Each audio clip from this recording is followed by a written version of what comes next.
Hello बच्चों, welcome to class 11th। तो thumbnail पे आपने देख ही लिया होगा कि अपनी क्लासेस स्टार्ट करने से पहले हम क्लास 11th का सारा सिलेबस डिस्कस करेंगे इन ब्रीफ। ठीक है, तो हम अपना क्लास 11th का सारा सिलेबस अच्छे से समझ लेते हैं ताकि बच्चों के मन में कोई डाउट ना रह जाए।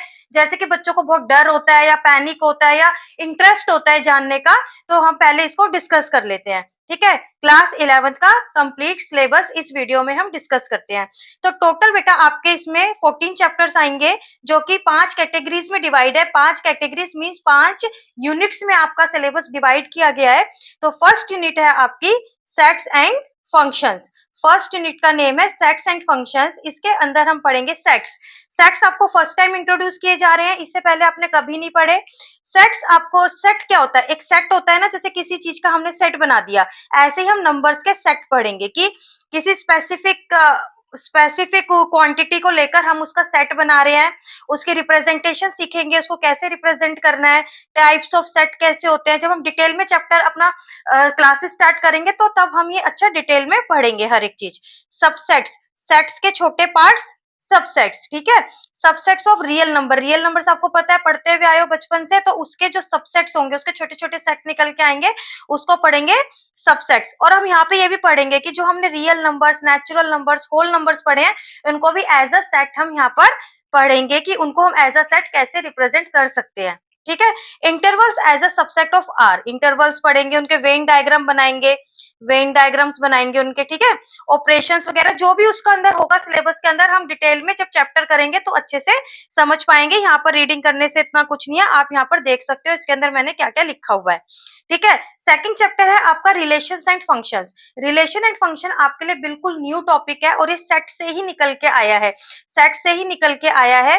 इसके अंदर सेट्स का पहले ऑर्डर्ड पेयर्स पढ़ेंगे, मतलब यहाँ पे हम सिंगल सेट सीखेंगे। इसके बाद यहाँ पर हम क्या पढ़ेंगे? दो सेट्स के बीच में रिलेशंस पढ़ेंगे, उनके ऑर्डर सीखेंगे पहले, उनके कार्टेशियन प्रोडक्ट सीखेंगे, फिर रिलेशंस एंड फंक्शंस, उनके रिलेशंस क्या है, उनके फंक्शंस क्या है, और फिर उन्हीं से रिलेटेड कुछ टर्म्स या फिर उनसे रिलेटेड कुछ फॉर्मूलाज और सब कुछ सीखेंगे। ठीक है, और अब third topic is trigonometric function. Trigonometry जो कि आपको क्लास 10th में इंट्रोड्यूस कर दी गई थी बहुत इजी वे में। ठीक है, आप समझ गए होंगे। सिर्फ 6 आपको रेशो सिखाए गए थे, उन्हीं के रिलेटेड आपके क्वेश्चंस थे, आपको बहुत इजीली सिखाया गया था। पर यहाँ पर भी इजी है। कई लोग बहुत पैनिक कर देते हैं कि ट्रिग्नोमेट्री क्या है, बहुत टफ है। टफ नहीं कहूंगी मैं, अगर आप किसी चीज को सिस्टमैटिक वे से सीखते हो। आप एक छोटा, आप ये देखो ना, आप जब स्टेप पे चढ़ते हो, आप स्टेप बाय स्टेप पर अब यहाँ से यहाँ पर जंप कर जाओगे तो आपको टफ लगेगा ही ना, ऑब्वियसली ये चीज आपको टफ लगेगी। अगर आप स्टेप बाय स्टेप एक एक चीज पढ़ते जाओगे और उनको अच्छे से आप समझते चलोगे तो आपके लिए मुश्किल नहीं होने वाली। हाँ, आपको टाइम जरूर देना पड़ेगा। मुश्किल नहीं होती चीजें, आपको टाइम देना पड़ता है, आपको मेहनत करनी पड़ती है और आपको अच्छे से स्टेप बाय स्टेप चीजें समझनी पड़ती हैं, जो कि मैं जब क्लासेस स्टार्ट करूंगी, क्लासेस के अंदर लूंगी, तो वो वन बाय वन आपको स्टेप बाय स्टेप सारी चीजें सिखाई जाएंगी। ठीक है, तो आप टेंशन मत लेना, बट हाँ आपको करना पड़ेगा। उसमें हमने पढ़ी थी ट्रिग्नोमेट्रिक रेशियोज। 11th में हमें क्या इंट्रोड्यूस किया जाएगा? ट्रिग्नोमेट्रिक रेशियोज वही है, मतलब उनको एज अ फंक्शन के रूप में आपको बताया जाएगा और उसके हम यहाँ पे काफी टॉपिक्स इनको कवर करेंगे, काफी फॉर्मूलाज भी रहेंगे।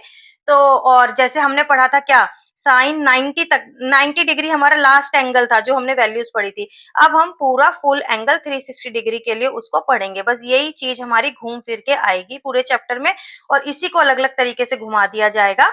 तो बस यही हमको यहाँ पर समझना है कि वो कैसे और क्या हो रहा है। तो ये तीनों चैप्टर आपके मिला के आएंगे। 23 मार्क्स के इनकी वेटेज रहेगी एग्जाम में, तीनों चैप्टर्स की मिलाकर। ठीक है, हाँ टाइम कंज्यूमिंग है और ये तीनों चैप्टर बहुत इंपॉर्टेंट चैप्टर है। क्लास 12 के पॉइंट ऑफ व्यू से अगर आप देखोगे तो ये तीनों चैप्टर काफी इंपॉर्टेंट चैप्टर है। तो इनका एक एक पॉइंट बहुत अच्छे से समझ लेना, नहीं तो आपको क्लास 12 में काफी प्रॉब्लम हो जाएगी और ऐसा ना हो कि आपको क्लास 12 में टाइम वेस्ट करके फिर दोबारा से 11th क्लास की तरफ जंप करना पड़े। ठीक है, नेक्स्ट यूनिट, सेकेंड यूनिट क्या आती है? अलजेब्रा। अलजेब्रा में first is complex numbers and quadratic equation. Quadratic equation तो अभी आप जस्ट 10th क्लास में पढ़ के आए हो, सब बच्चों को पता है क्वाड्रेटिक इक्वेशंस के बारे में। लेकिन यहाँ पर क्वाड्रेटिक इक्वेशंस हमने किस में पढ़ी थी? In real numbers. अब आपको एक नया नंबर इंट्रोड्यूस किया जाएगा, that is called complex number. ठीक है, रियल नंबर्स में क्या थे? रेशनल नंबर्स और इरेशनल नंबर्स थे, पर आपको एक नया नंबर इंट्रोड्यूस किया जाएगा, कॉम्प्लेक्स नंबर्स। अब यहाँ पर हम पढ़ेंगे हमें जरूरत क्या है कॉम्प्लेक्स नंबर की, रिप्रेजेंटेशन ऑफ कॉम्प्लेक्स नंबर।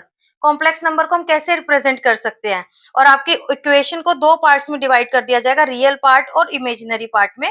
उन चीजों को हम पढ़ेंगे, उनके बारे में पढ़ेंगे कुछ आगे, ठीक है।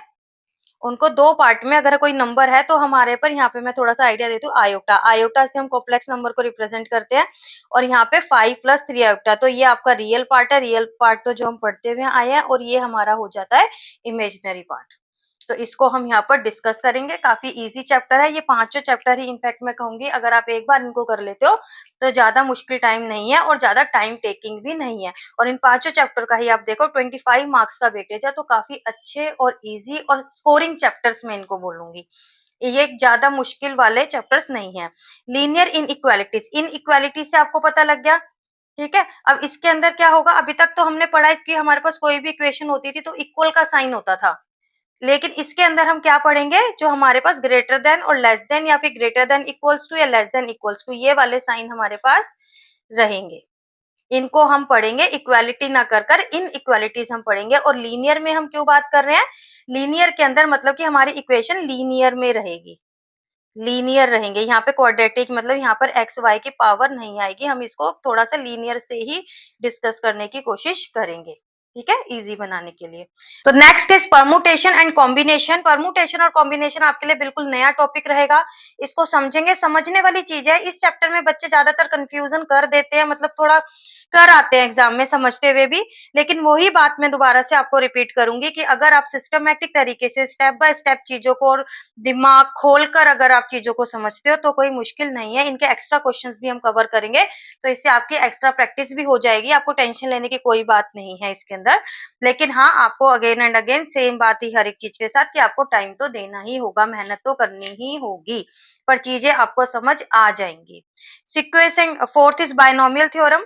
बाइनोमियल थ्योरम में जैसे कि आपने वो जनरल टर्म, मिडल टर्म, आप एपी पढ़ी है ना आपने, अरिथमेटिक प्रोग्रेशन आप 10th क्लास में पढ़कर आए हो, बस उसी से रिलेटेड हमारे पास अब सीक्वेंसिंग सीरीज करेंगे। यहाँ पर हम पढ़ेंगे ज्योमेट्रिक प्रोग्रेशन, सीक्वेंसिंग सीरीज, यहाँ पर हम इसको कंटिन्यू करेंगे। अरिथमेटिक मीन और ज्योमेट्रिक मीन के बीच में रिलेशन पढ़ेंगे।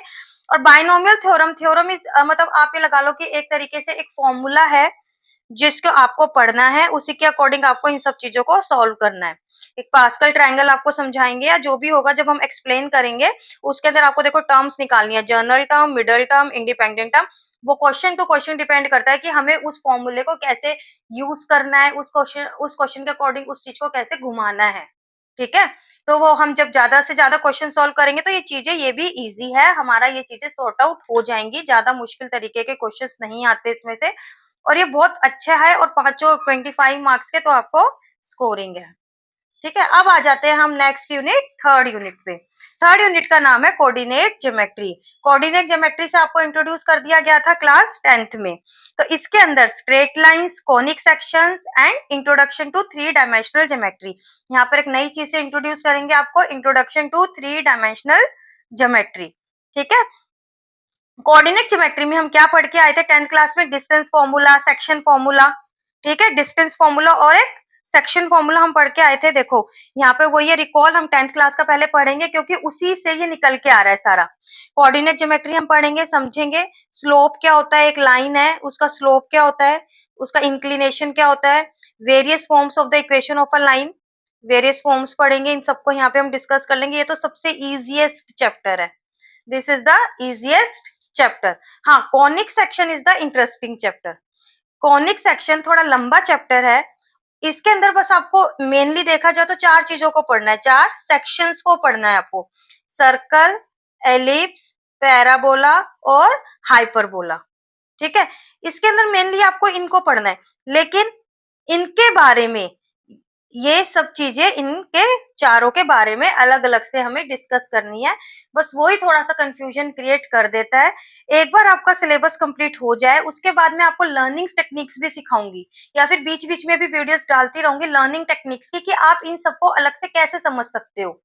समरीज हम इसकी डालते रहेंगे, समरीज डिस्कस करते रहेंगे, तो समरीज में क्या होगा, मैं आपको वो बता दूंगी कि आप देखो इस चीज को ऐसे लर्न कर लो, इसको ऐसे नहीं ऐसे लर्न कर लो, तो ताकि जो आपको मुश्किल आ रही है कि हम इसको लर्न कैसे करें, बच्चे कंफ्यूज हो जाते हैं ना, इतना इतना इतना, आप जब आप सिलेबस कर रहे हो तो आप डरना मत, लेकिन जब हम समरीज करते रहेंगे साथ के साथ रिवाइज करते रहेंगे उसको, तो उसके अंदर आपको वो टेक्निक्स भी पता लगती रहेंगी धीरे-धीरे। लेकिन एकदम से पैनिक मत हो जाना कि इतना वाइड मैं किस-किस चीज़ को याद रखूँ। लेकिन जब जैसे-जैसे हम प्रैक्टिस में आएँगे तो हमें चीज़ें याद होने लगेंगी। Third is introduction to three dimensional geometry. अभी तक तो आपने एक्स-वाई में बात करी, एक्स-वाई प्लेन में बात करी। अब हम करेंगे एक्स-वाई-ज़ेड प्लेन में, जो कि तीनों आपस में म्यूचुअली परपेंडिकुलर रहेंगे। मतलब तीनों ही 90 डिग्री पे रहेंगे आपस में। ये दोनों भी 90 डिग्री पे रहते थे, यहाँ पे ये भी मतलब इन तीनों के बीच में जो एंगल रहेगा ये 90, ये आपको देखने में ऐसा लग रहा है 90 डिग्री का ही रहेगा। ठीक है? तो ये हमारे पास एक्स, वाई और ज़ेड 3 प्लेन्स आ जाएँगे और हमारे पास कोऑर्डिनेट कैसे दिए होंगे? 0, 0, 0 मतलब कि एक्स, वाई, ज़ेड की फॉर्म में हमारे कोऑर्डिनेट्स होंगे। यहाँ पे सिर्फ इंट्रोडक्शन है, ये भी ईज़ीएस्ट है। इस वाले अगर यूनिट में मैं बात करूँ, तो एक ये चैप्टर है जहाँ से कि आपके अच्छे से अच्छे क्वेश्चन्स बनते हैं। तो मिस आउट मत कर देना, मतलब आएगा इनमें से भी, पर ये ईज़ीएस्ट है, ये तो आपके चुटकियों में हो जाएँगे। ठीक है? अब आ जाते हैं हम 4th यूनिट पे, जो कि बहुत ज़्यादा इम्पोर्टेंट है और आपके लिए बिल्कुल न्यू है। 4th unit is calculus. Calculus का आपको 11th क्लास में इंट्रोडक्शन दिया गया है। ये बहुत बड़ा चैप्टर है और वो भी मैं आपको ये कहूँगी कि 12th क्लास के लिए ये सिर्फ एक इंट्रोडक्शन है। ठीक है? कि 12th क्लास में हमारा जो कैलकुलस है वो 35 मार्क्स का कवर होता है। 35 मार्क्स हमारे यहीं से कवर होते हैं 12th क्लास में, जो कि उसका ये इंट्रोडक्शन है। तो इसको प्लीज मिस मत कर देना। सबसे पहला स्टेप है कैलकुलस का लिमिट्स। लिमिट से रिलेटेड आपको यहाँ पे क्या सिखाया गया है? डेरिवेटिव्स। ठीक है? अब इन्हीं को आपको इनकी फॉर्म सीखनी है। डेरिवेटिव्स कैसे इंट्रोड्यूस करेंगे हम? रेट ऑफ चेंज, कि अगर एक चीज अगर एक्स चेंज हो रहा है तो उसके रिस्पेक्ट में वाई कैसे चेंज हो रहा है।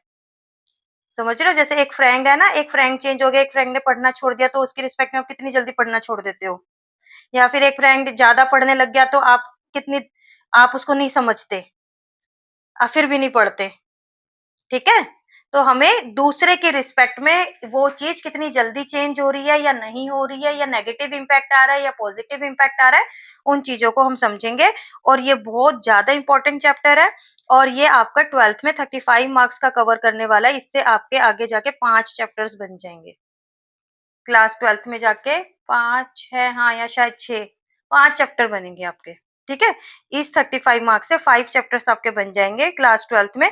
तो आप इसको, और ये अकेला चैप्टर 8 मार्क्स का आपका आ रहा है, तो इसको बहुत ही अच्छे से कर लेना बेटा।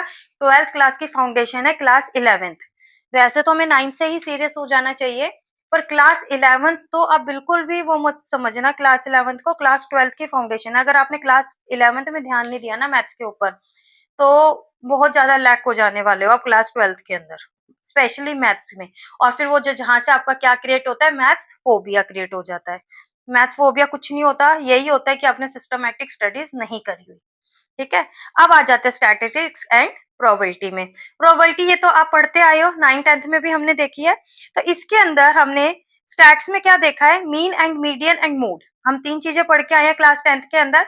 अब उसके अंदर यहाँ पर हम सीखेंगे उनकी लिमिटेशंस, मतलब उनकी क्या कमियां रह गई।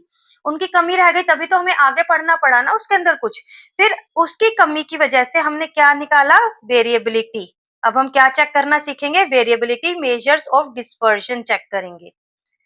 ठीक है? डिस्पर्जन मीन्स फैलना। डिस्पर्जन चेक करेंगे।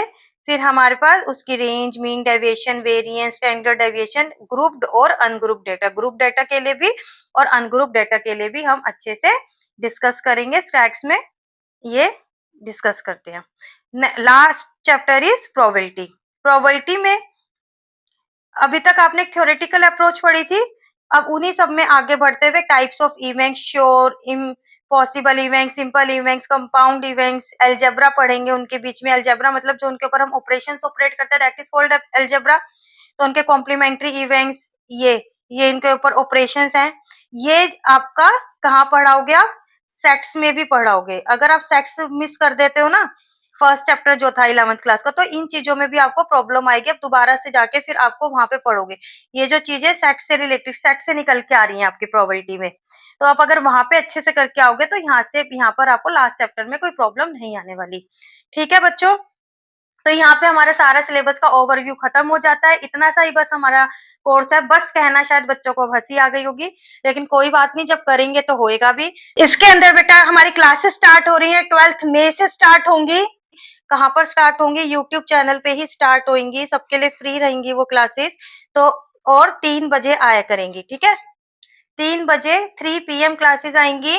क्लास 11th की आएंगी, क्लास 11th की आएंगी MWF, और क्लास 12th की आएंगी TTS। ये तो आपके सिलेबस चलेगा ही चलेगा। अगर बीच में मेरे को जैसे कोई एनसीईआरटी के फुल एक्सरसाइज सॉल्व करके डालनी है, या एनसीईआरटी एग्जाम्पलर की एक्सरसाइज की वीडियोस बनानी है, जो कि आप बच्चों के लिए हेल्पफुल रहेगी जब भी आपको स्कूल में कोई वर्क करना है या कोई क्वेश्चन करना है, तो वो मैं बीच बीच में डाल दिया करूंगी। No worries for that. और हमारा कोर्स कंप्लीट हो जाएगा अक्टूबर से नवंबर के बीच में। डेफिनेटली हमारा कोर्स कंप्लीट हो जाएगा, 11th का भी और 12th का भी। उसके बाद हमारी चलेगी एक्स्ट्रा प्रैक्टिस। हमारी बीच बीच में भी चलती रहेगी, ऐसी बात नहीं है, समरीज भी चलती रहेंगी। बट बेटा क्लास 12th को तो बहुत ज्यादा प्रैक्टिस चाहिए होती है बोर्ड का एग्जाम देने के लिए, और उनके तो प्री बोर्ड भी स्टार्ट हो जाते हैं। किसी स्कूल में कभी हो जाते हैं, सबका अपना अपना स्कूल का सिस्टम है। वैसे जनरली दिसंबर में, किसी में नवंबर में, दिसंबर जनवरी हो ही जाते हैं। तो हमारा अक्टूबर नवंबर के बीच में कोर्स कंप्लीट हो जाएगा। उसके बाद हमें सारे प्रीवियस ईयर्स क्वेश्चन पेपर्स और वो सब कुछ सॉर्ट आउट करना होगा। और 11th क्लास का हमारा सारा एक्स्ट्रा क्वेश्चंस और वो सब चलते रहेंगे। प्रीवियस ईयर क्वेश्चन पेपर्स भी हमारे चलते रहेंगे। अच्छे से हमारी प्रैक्टिस होती रहेगी। ठीक है बेटा? Thank you so much.